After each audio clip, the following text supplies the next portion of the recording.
Welcome again my friends and dear student, myself Mahendra Devanda. आज हम पढ़ेंगे मैकेनिज्म ऑफ ब्लड क्लॉटिंग, जिसको हम हीमोस्टेसिस भी कहते हैं। ब्लड क्लॉटिंग की प्रोसेस तब होती है जब ब्लड वेसल्स डैमेज होती है। मीन्स जो हमारी रक्त की वाहिनी है वो उसमें जब कट लगता है तो रक्त के थक्का बनने की एक क्रिया होती है। इसी को हम ब्लड क्लॉटिंग के नाम से जानते हैं। दूसरी टर्मिनोलॉजी हीमोस्टेसिस, जो लगभग हमें ऐसा लगता है कि होम्योस्टेसिस के सिमिलर है, जबकि वास्तव में ये ब्लड क्लॉटिंग से संबंधित है। मीन्स इसमें जो हीमोस्टेसिस जो है वो दो शब्दों से मिलकर बना हुआ है। अगर इसको ब्रेक करें तो हीमो का मतलब होता है ब्लड और स्टेसिस का मतलब होता है रोकना या स्टॉप करना, यानी ब्लड को रोकना हीमोस्टेसिस कहलाता है। तो एक प्रकार से यह ब्लड क्लॉटिंग ही होता है।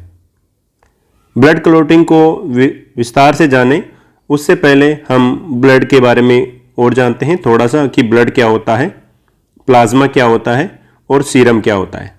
इसके बाद में हम बात करने वाले हैं कि ब्लड क्लॉटिंग की मैकेनिज्म किस प्रकार से होती है। हम इसमें क्लॉटिंग फैक्टर्स कौन कौन से होते हैं इनके बारे में भी जानेंगे।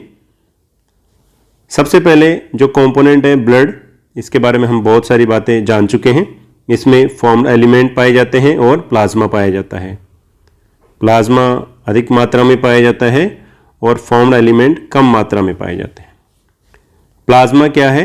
Liquid portion of blood. Blood का जो लिक्विड भाग है वो प्लाज्मा कहलाता है, जिसमें इनऑर्गेनिक और ऑर्गेनिक आयंस पाए जाते हैं, प्रोटीन्स पाई जाती है, एंजाइम्स पाए जाते हैं, हार्मोन्स पाए जाते हैं और भी कई पदार्थ पाए जाते हैं।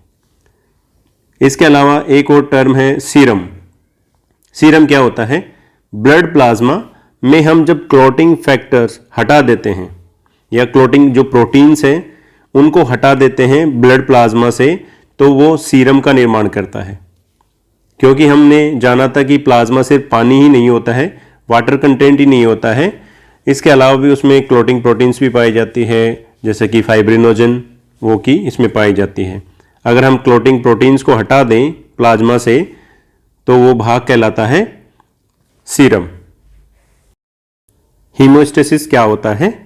Haemostasis sequence of responses that stop bleeding. एक सीक्वेंस जिसके बाद में ब्लड का रुकने की जो प्रक्रिया है वो बंद हो जाती है। और ये प्रक्रिया कब होती है?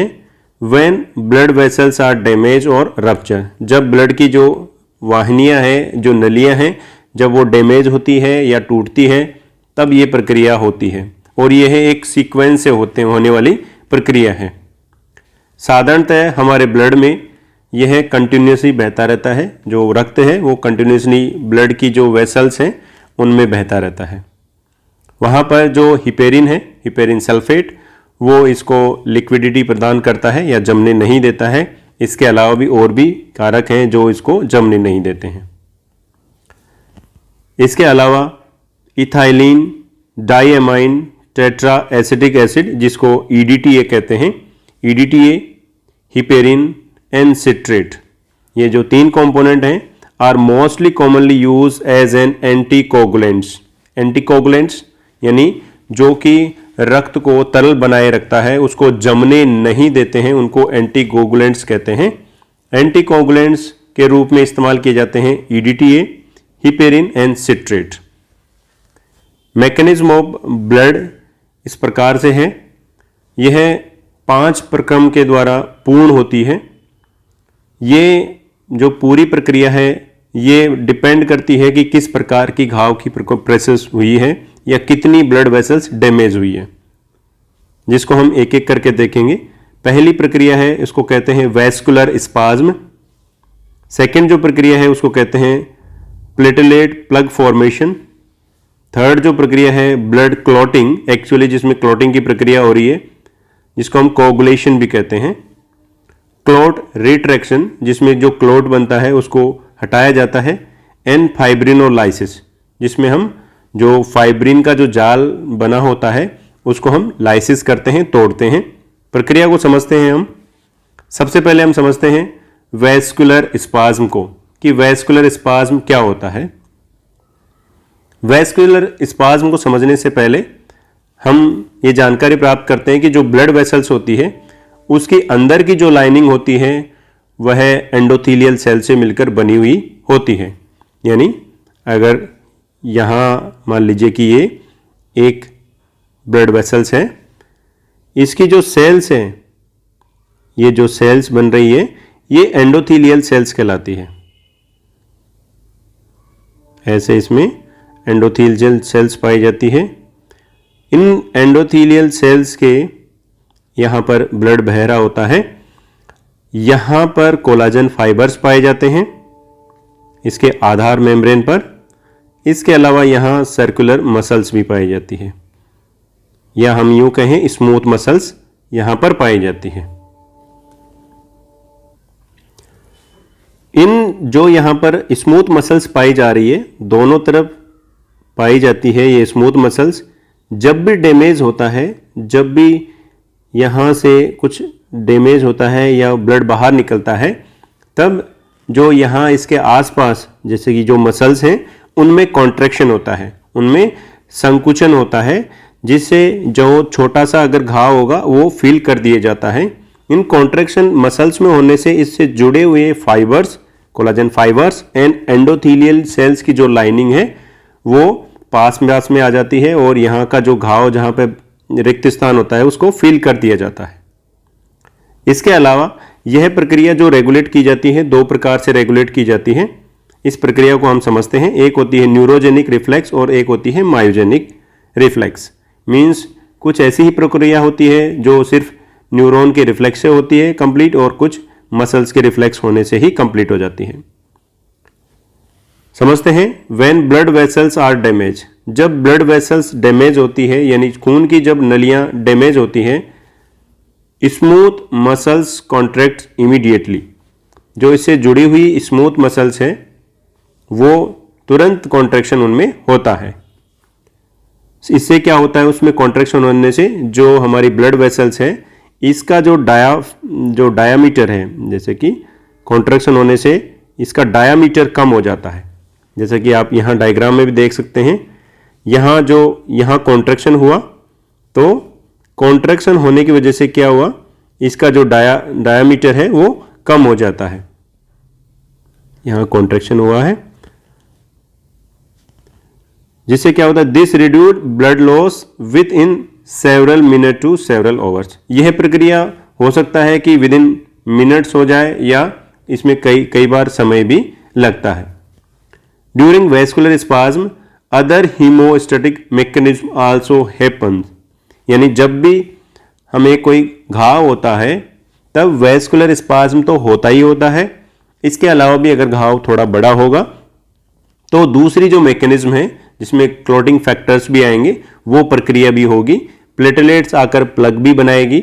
इसी प्रक्रिया को, संपूर्ण प्रक्रिया को जानेंगे हम। सबसे पहले तो क्या हुआ कि जो ब्लड वेसल्स में कट लगा है, कट लगने से क्या हुआ, मैसेज गया, वहाँ के जो पास वाले जो स्मूथ मसल्स हैं उनमें कॉन्ट्रैक्शन हुआ। कॉन्ट्रैक्शन होने से ब्लड वेसल्स का जो डायामीटर है, व्यास है, वो कम हो जाता है, जिससे ब्लड का फ्लो कम हो जाता है और मसल्स के कॉन्ट्रैक्शन होने से वहाँ पर ब्लड का लॉस कम हो जाता है। Damaged to smooth muscles and a substances release from activated platelets. अब जैसे ही अगर स्मूथ मसल्स जैसे ही बाहर के संपर्क में आती है या टूट जाती है तो इनसे और कुछ और पदार्थ निकलते हैं, एंडोथेलियल सेल से भी निकलते हैं, वो प्लेटलेट्स को एक्टिवेट करने का काम करते हैं। इसके अलावा जो ये मेम्ब्रेन है यहाँ पर कुछ रिसेप्टर्स भी पाए जाते हैं जिनको हम कहते हैं पेन रिसेप्टर्स। ये भी वैस्कुलर स्पाज्म की एक्टिविटी को स्टिमुलेट करते हैं। यहाँ डायग्राम में एक आर्टरी का डायग्राम दिखाया गया है जिसमें हम जो इनर लाइनिंग जो दिखाया गया है इसमें एंडोथीलियम सेल्स पाई जाती है, उसकी लाइनिंग पाई जाती है, जबकि आउटर लाइन में आप देख रहे हैं कोलाजन फाइबर्स पाए जा रहे हैं और स्मूथ मसल्स भी पाई जा रही है। इन स्मूथ मसल्स में कॉन्ट्रैक्शन होने की वजह से ही वैस्कुलर स्पाज्म की प्रक्रिया होती है। अब हम समझते हैं नेक्स्ट प्रोसेस जिसको कहते हैं प्लेटलेट प्लग फॉर्मेशन। यानी प्लेटलेट का प्लग बनता है, एक उसका निर्माण होता है जिसमें क्या होता है, सबसे पहले हम ये समझते हैं कि प्लेटलेट्स वास्तव में क्या महत्व है। हमने प्लेटलेट्स के बारे में जब पढ़ रहे थे तब हमने जाना कि ये ब्लड की क्लोटिंग की मैकेनिज्म में बहुत ही महत्वपूर्ण योगदान देती है। तो ये करती क्या है? Platelets has platelet releasing factors, इसके पास में PAF platelet releasing factor secrete किए जाते हैं, ADP सिक्रेट किया जाता है, ATP निकलता है, कैल्शियम आयन निकलते हैं, सीरोटोनिन निकलता है, थ्रोम्बोक्सिन A2 निकलता है, PDGF जिसको कहते हैं प्लेटलेट ड्राइव ग्रोथ फैक्टर कह रहे हैं। ये इतने पदार्थ हैं, ये प्लेटलेट्स के अंदर जो ग्रेन्यूल्स पाए जाते हैं वहां से सीक्रेट होते हैं और बाहर आते हैं। ये जो पदार्थ हैं ये इनमें से सीरोटोनिन एंड थ्रोम्बोक्सिन A2 ये दोनों पदार्थ वैसो कॉन्स्ट्रिक्शन का काम करेंगे, यानी जो ब्लड की जो वेसल्स है उसका जो डायामीटर है उसको कम करने का काम करेंगे। PDGF क्या करते हैं? ये जो एंडोथीलियल जो डैमेज होती है उसको निर्माण करने में मदद करते हैं। मींस डिवीजन की जो प्रक्रिया है, विभाजन की प्रक्रिया है, उसको एक्टिवेट करने का काम करते हैं।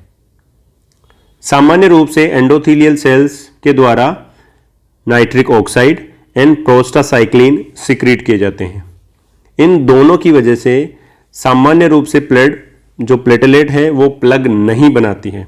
ये कंटिन्यूअसली जो एंडोथीलियल सेल्स हैं वो प्रोड्यूस करती रहती है, जिससे कि प्लेटलेट्स आपस में बाइंड नहीं हो, जुड़े नहीं, जिसमें नाइट्रिक ऑक्साइड एंड प्रोस्टासाइक्लिन योगदान देते हैं। Platelet derived growth factors PDGF क्या करती है? Proliferation of endothelial cell, smooth muscles and fibroblast.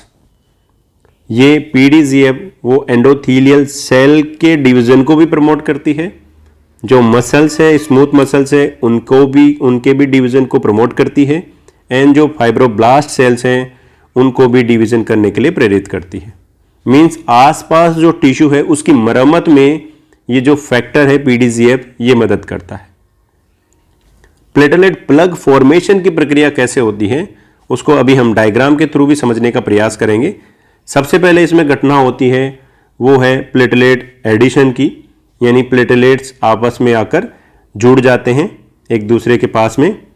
फिर क्या होता है? प्लेटलेट रिलीज रिएक्शंस, प्लेटलेट्स आपस में ही जुड़ना शुरू हो जाते हैं और ये कुछ पदार्थों के रिलीज होने से ये प्रक्रिया प्रेरित होती है। ADP and thromboxane A2 activate near by platelets, जिसमें ये दो पदार्थ भी इसको एक्टिवेट करने में मदद करते हैं। सीरोटोनिन एंड थ्रोम्बोक्सिन काम कर रहे हैं वैसो कॉन्स्ट्रिक्टर की तरह।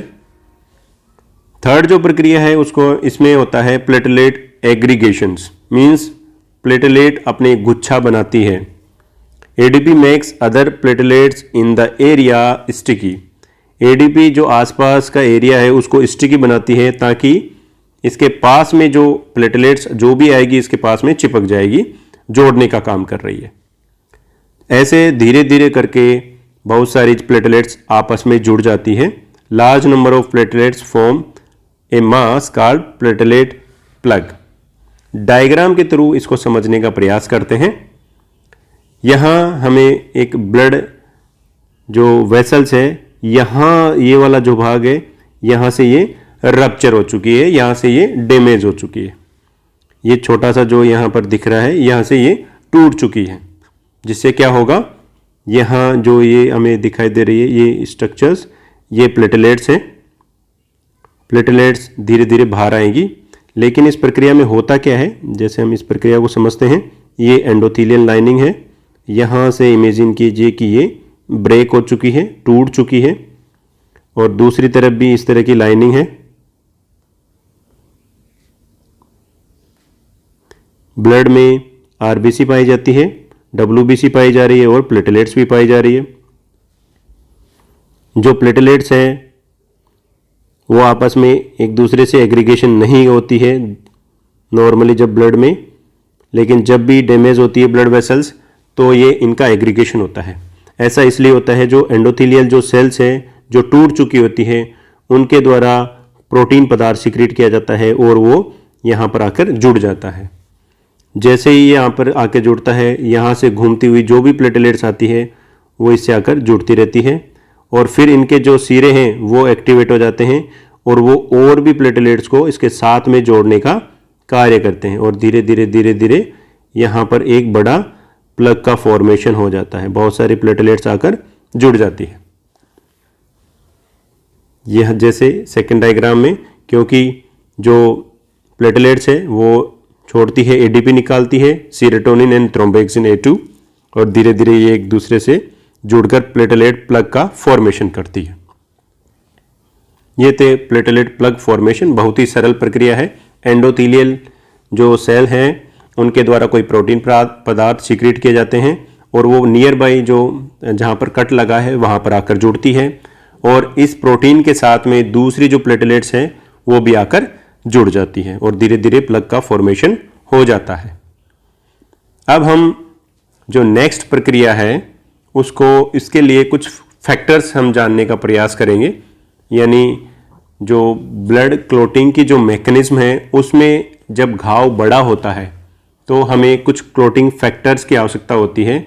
वो प्लेटलेट प्लग फॉर्मेशन होने से या जो वेस्कुलर स्पाज्म है उससे फुलफिल नहीं होता है, क्योंकि घाव बड़ा होता है तो जो प्लेटलेट का जो प्लग बना है उसको स्टेबिलिटी प्रोवाइड करने के लिए, क्योंकि वह कोई सॉलिड मटेरियल तो होता नहीं है, वो सिर्फ उसमें कुछ आरबीसी पाई जा रही है, प्लेटलेट्स पाई जा रही है, वहाँ पर और दूसरे प्रकार के पदार्थ नहीं पाए जा रहे हैं, तो वो एकदम टाइट नहीं होकर लूज होता है तो वो वहाँ से डैमेज हो सकता है।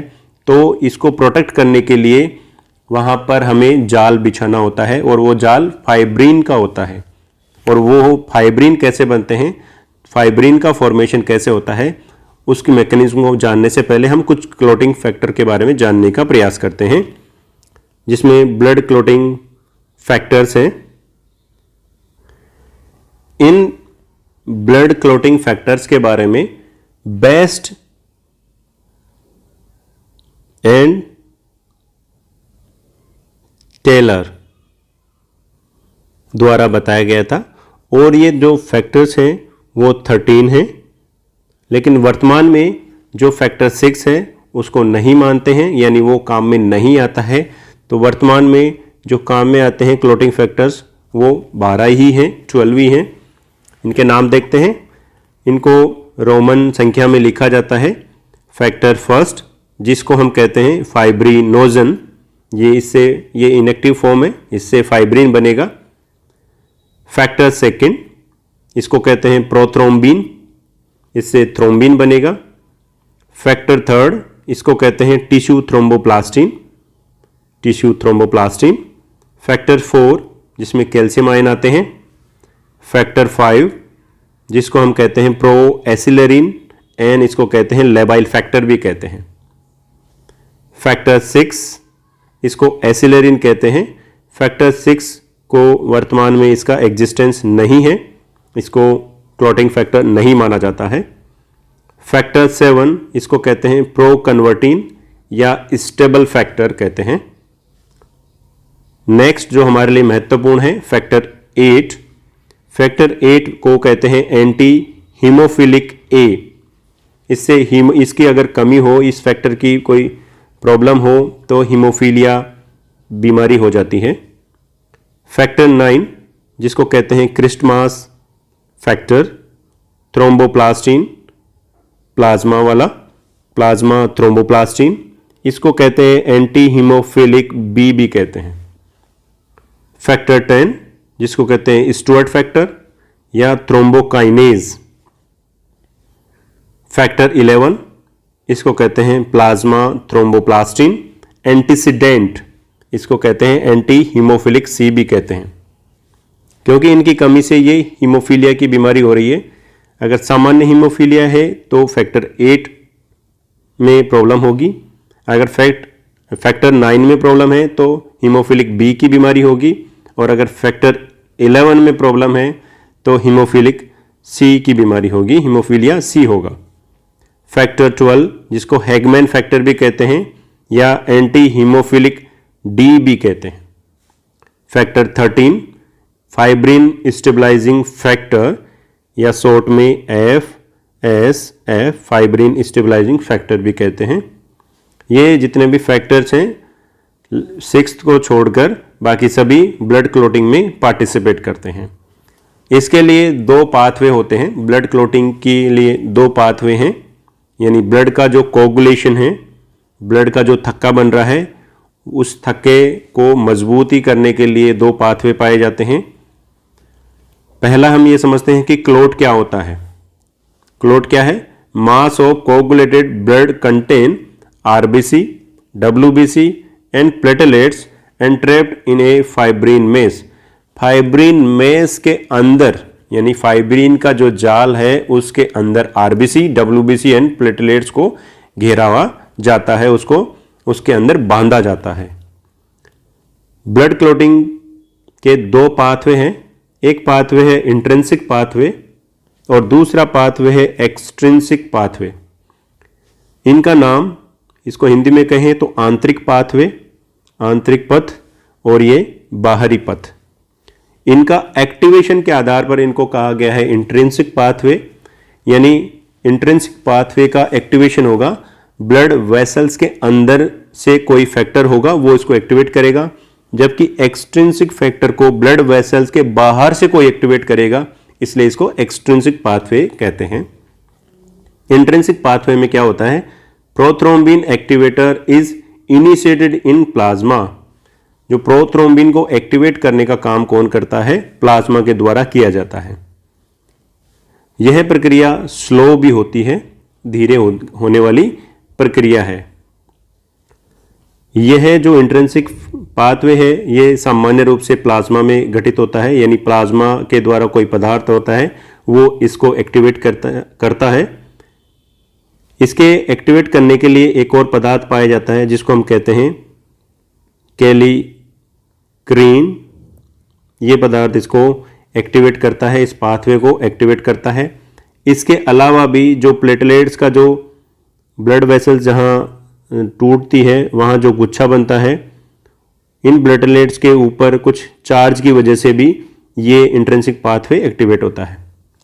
एक्सट्रिंसिक पाथवे में प्रोथ्रोम्बिन को एक्टिवेट करता है टिश्यू फैक्टर्स।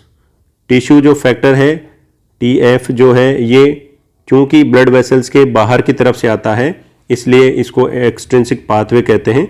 इसमें भाग लेने वाले जो फैक्टर्स हैं वो अलग अलग प्रकार के होते हैं। एक्सट्रिंसिक पाथवे फास्टर होता है। दोनों पाथवे को समझने का हम प्रयास करेंगे। इसमें क्या हुआ? एक्सट्रिंसिक पाथवे में टिश्यू में ट्रोमा हुआ, तो क्या हुआ? टिश्यू में जब ट्रोमा होता है यानी टिश्यू ब्रेक होता है तो टीएफ निकलता है, यानी टिश्यू फैक्टर निकलता है। टिश्यू फैक्टर जहां निकलता है वहां पर हम कहते हैं एक्सट्रिंसिक पाथवे होगा, जिससे ये एक शॉर्ट मैकेनिज्म में बताया हुआ है कि यहाँ पर एक्टिवेटेड जो फैक्टर है वो 10 है वो एक्टिवेट हो जाएगा। ये प्रोथ्रोम्बिनेज जो है एंजाइम है उसको एक्टिवेट करेगा और ये आगे जाकर एक्टिवेट करता है प्रोथ्रोम्बिन को, जो कि जिसको हम फैक्टर सेकंड भी कहते हैं।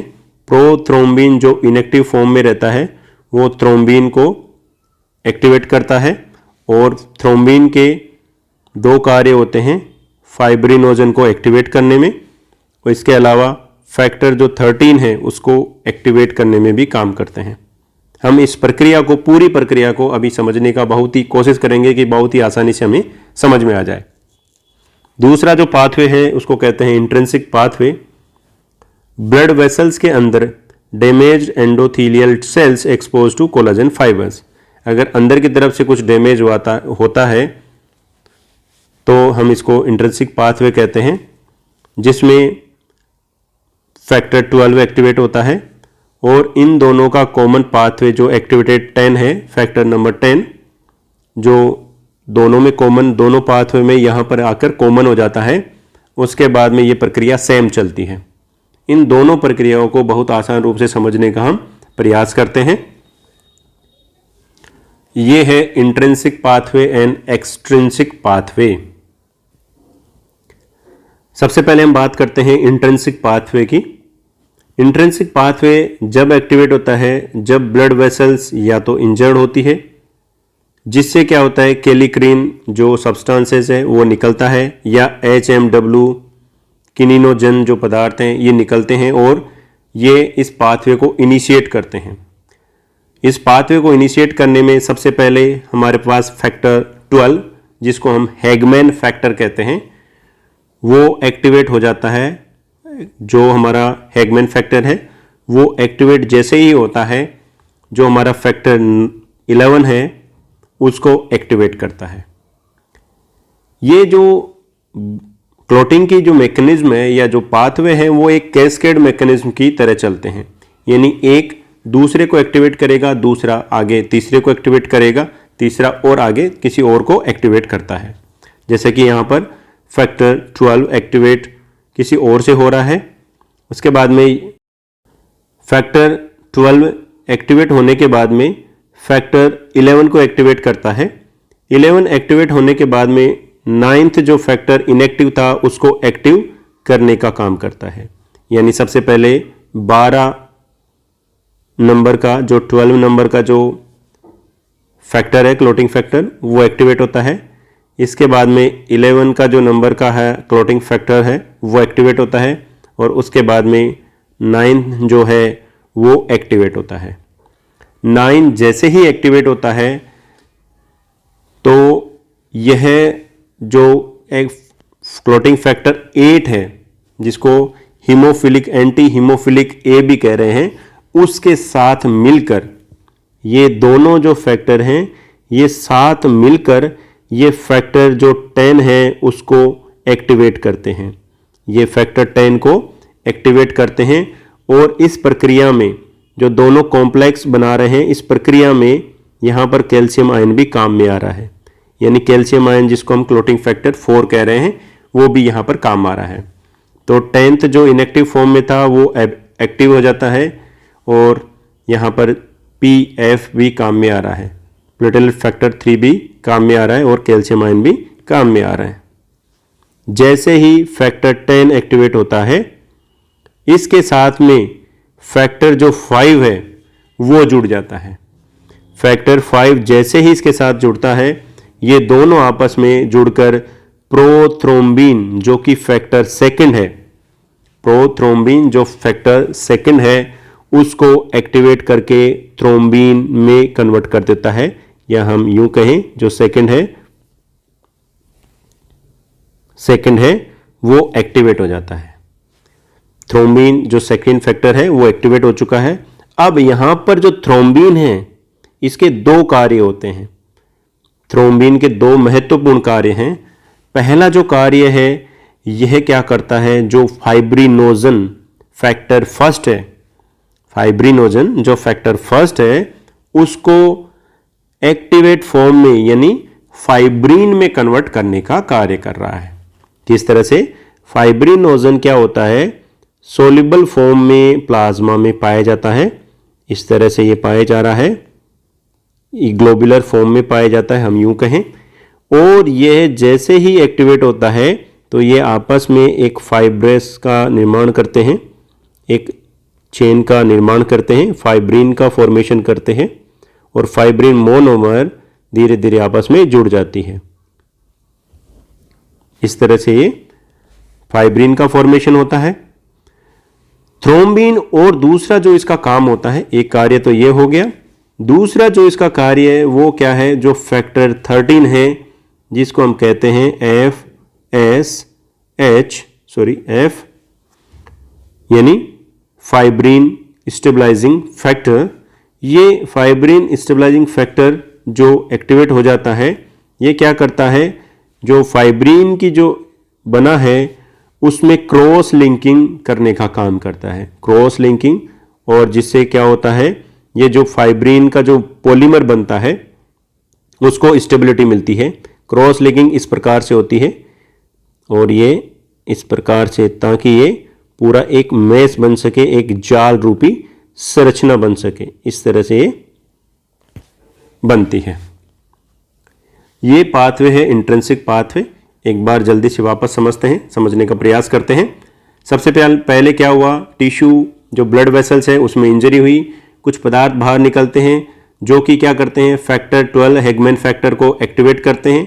हैगमैन फैक्टर जैसे ही एक्टिवेट होता है ये 11 जो फैक्टर है उसको एक्टिवेट करता है, 11 फैक्टर 9th को एक्टिवेट करता है, 9th फैक्टर एक्टिवेट होने के बाद में फैक्टर 8 के साथ में जुड़कर फैक्टर 10 को एक्टिवेट करता है, और 10 एक्टिवेट जैसे ही होता है यहाँ पर महत्वपूर्ण घटना होती है, प्रोथ्रोम्बिन जो सेकेंड फैक्टर है वो एक्टिवेट हो जाता है थ्रोम्बिन के रूप में।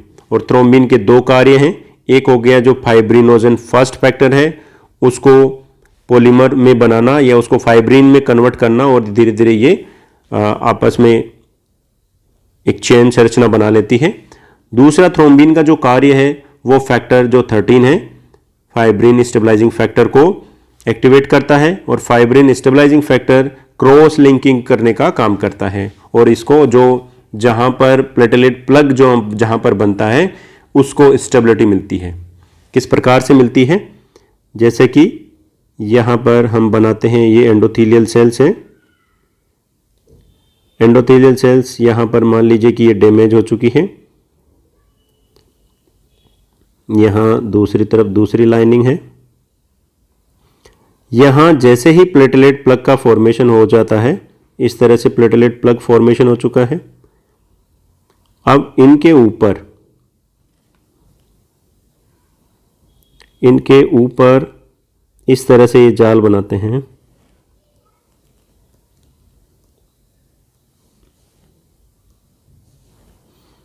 इनके ऊपर ये इस तरह से जुड़ते हैं, और ऐसे जुड़ने से बाद में इसमें क्रॉस लिंकिंग भी होती है, यानी इसको इस तरह से कन्वर्ट करते हैं और ये मैश बन जाता है पूरा नेटवर्क, यानी इसको जो प्लेटलेट प्लग जो बना है उसको मजबूती मिल जाती है। दूसरा जो पाथवे है उसको कहते हैं एक्सट्रिंसिक पाथवे। एक्सट्रिंसिक पाथवे क्योंकि यह जो ब्लड वेसल्स है उसके बाहर की तरफ से एक्टिवेट होता है। ये तब एक्टिवेट होता है जब ये टिश्यू है उसमें जब डैमेज होता है तो इनके द्वारा टिश्यू फैक्टर सिक्रीट किया जाता है, स्त्रावित होता है। साथ ही साथ एक और जो क्लोटिंग फैक्टर है वो सिक्रीट किया जाता है, और वो क्लोटिंग फैक्टर है थर्ड फैक्टर क्या करता है, जो फैक्टर 7 है उसको एक्टिवेट करने का कार्य कर रहा है। फैक्टर थर्ड अपने आप में एक्टिव है, जैसे ही ये ब्लड में आएगा ये फैक्टर 7 को एक्टिवेट कर देता है, और फैक्टर 7 दो मार्ग को एक्टिवेट करता है, दो पाथवे हैं उनको एक्टिवेट करने का कार्य करता है। पहला कार्य ये क्या करता है, जो फैक्टर 9 है, फैक्टर 9 को यहां पर ये है हमारा फैक्टर 9, तो 7 क्या करता है, एक तो फैक्टर 9 को एक्टिवेट करने में यानी 9th फैक्टर को एक्टिव कर रहा है, दूसरा इसके अलावा ये फैक्टर 10 को भी एक्टिवेट करता है। फैक्टर 10 को यहां पर आप देख सकते हैं, इस पाथवे को ये एक्टिवेट करता है, या हम यूं कह सकते हैं ये पाथवे जो 10th इनएक्टिव फॉर्म में था इसको एक्टिवेट करने में काम करता है। जैसे ही 10 एक्टिवेट हो जाता है ये कॉम्प्लेक्स 5 के साथ मिलकर प्रोथ्रोम्बिन सेकंड को थ्रोम्बिन में कन्वर्ट कर देता है, और थ्रोम्बिन जो फैक्टर 2 है एक्टिवेट फॉर्म में है, इसके दो कार्य हैं। पहला हमने जान लिया, फाइब्रिनोजन फर्स्ट को जो एक्टिवेट करने में यानी फाइब्रिन में कन्वर्ट करता है, और दूसरा काम फैक्टर 13 को ये एक्टिवेट करता है, और फैक्टर 13 क्या करता है, इस जो क्रॉस लिंकिंग बनाता है, जो फाइब्रिन का जो मैश बनता है उसको एक्टिवेट करने में मदद करता है, उसको मजबूती प्रदान करता है। जैसे ही फाइब्रिन का मैश जहां पर घाव लगा हुआ होता है वो बन जाता है, तो इसको जो घाव का जो प्लेटलेट्स प्लग का जो फॉर्मेशन हुआ है उसको स्टेबिलिटी मिलती है। सबसे पहले क्या होता है, एक्स जो इंट्रिंसिक पाथवे है, इंट्रिंसिक पाथवे, इंट्रिंसिक पाथवे में सबसे पहले एक्टिवेट होता है फैक्टर 12। फैक्टर 12 जैसे ही एक्टिवेट होता है ये फैक्टर जो 11 है उसको एक्टिवेट करता है। फैक्टर 11 जैसे ही एक्टिवेट होता है ये फैक्टर 9 को एक्टिवेट करता है। 9th फैक्टर एक्टिवेट जैसे ही होता है यह फैक्टर 10th को एक्टिवेट करता है। फैक्टर 10 एक्टिवेट हो जाता है, लेकिन इसके साथ में एक कॉम्प्लेक्स और आता है, फैक्टर 8। फैक्टर 10 जैसे ही एक्टिवेट होता है इससे एक एक्टिवेटर है प्रोथ्रोम्बिन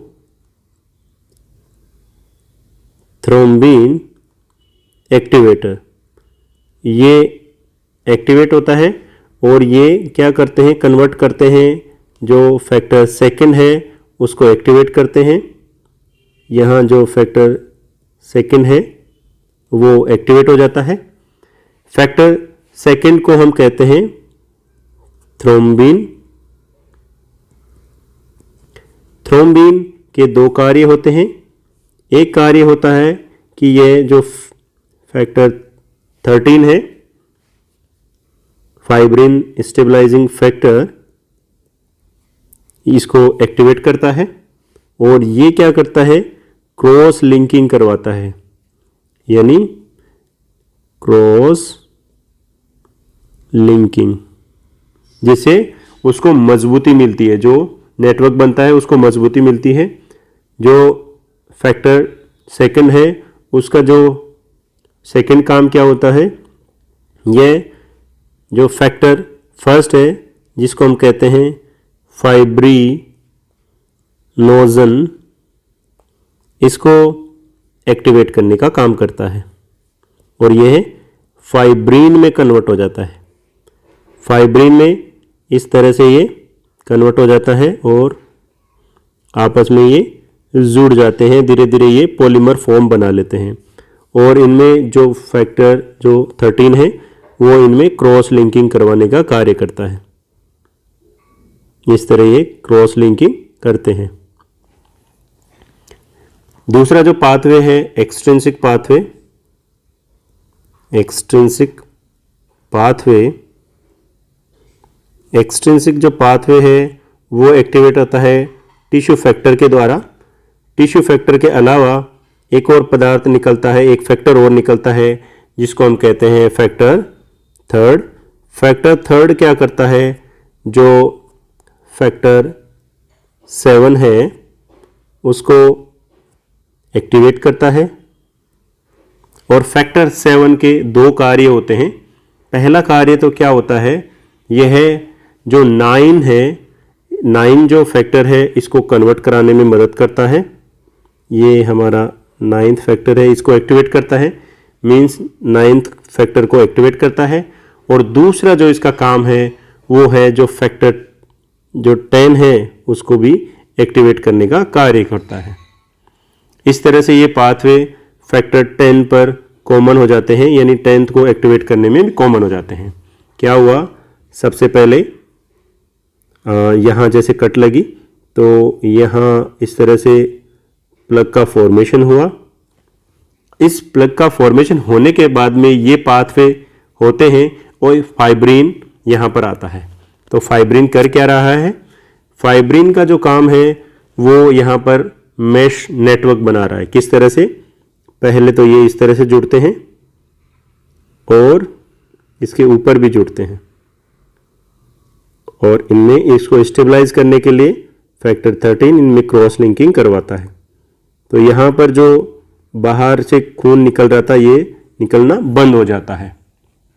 लेकिन यहाँ पर ही हमारी हीमोस्टेसिस की जो प्रक्रिया है वो तो हो जाती है, लेकिन ये जो क्लॉट बना है, ये जो क्लॉट बना है इसको हमें रिलीज करना होगा।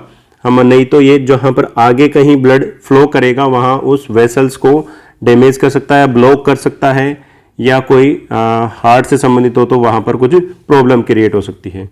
तो इन चीज़ों से बचने के लिए आगे की मैकेनिज्म हम जानते हैं। आगे क्या होता है, क्लॉट रिट्रैक्शन होता है, मतलब क्लॉट को हटाया जाता है। किस तरह से हटाया जाएगा, एक तो होता है प्लेटलेट्स कॉन्ट्रैक्शन, प्लेटलेट्स में कॉन्ट्रैक्शन होता है, और इसके अलावा PDGF platelet drive growth factor जो एंडोथेलियम जो डैमेज हुई है उसको रिपेयर करने का भी काम कर रहा है।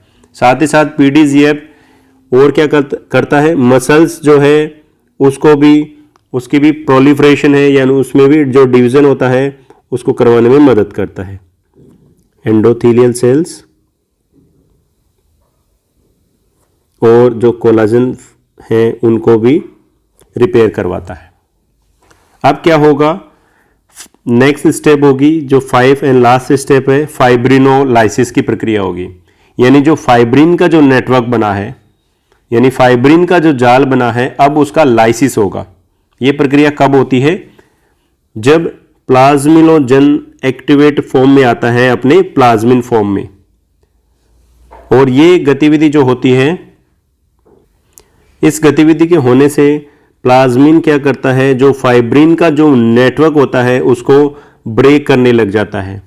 जैसे कि यहाँ आप डायग्राम में देख सकते हैं, यहाँ इस तरह का ये जो जाल रूपी आपको स्ट्रक्चर, जो मैश वर्क दिखाई दे रहा है, जो फाइब्रिन का जो मैश है, ये धीरे धीरे इसको ब्रेक किया जाता है और धीरे धीरे और भी इसकी संख्या कम हो जाती है। यहाँ पर इसको ब्रेक, जो फाइब्रिन है उसको ब्रेक करने का, उसको तोड़ने का जो कार्य किया जाता है प्लाज्मिन के द्वारा किया जाता है। और प्लाज्मिन एक एंजाइम की तरह कार्य कर रहा है और पूरी तरह से इसको लिक्विफाई कर देता है, इसको सोल्यूबल फॉर्म में ले आता है। इस तरह से जो क्लोट बना है वो सही हो जाता है और अंदर जो मैशवर्क है वो भी ठीक होती है। ये थी ब्लड क्लोटिंग की मैकेनिज्म। इससे मोस्टली जो क्वेश्चन पूछे जाते हैं ब्लड क्लोटिंग फैक्टर से संबंधित क्वेश्चन पूछे जाते हैं, और इसके अलावा जो एक्सट्रिंसिक और इंट्रिंसिक पाथवे है उनके बारे में पूछा जाता है। सामान्य रूप से प्लेटलेट्स के द्वारा सिक्रीट होने वाले दो सब्सटेंसेस थ्रोम्बोएक्सिन A2 और सीरोटोनिन, जो कि वैसो कॉन्स्ट्रिक्शन का काम करते हैं। वैसो कॉन्स्ट्रिक्टर क्या होता है, जो कि ब्लड की वेसल्स का जो डायामीटर होता है उसको कम करने का कार्य करता है। तो उम्मीद है आपको समझ में आया होगा। Thank you.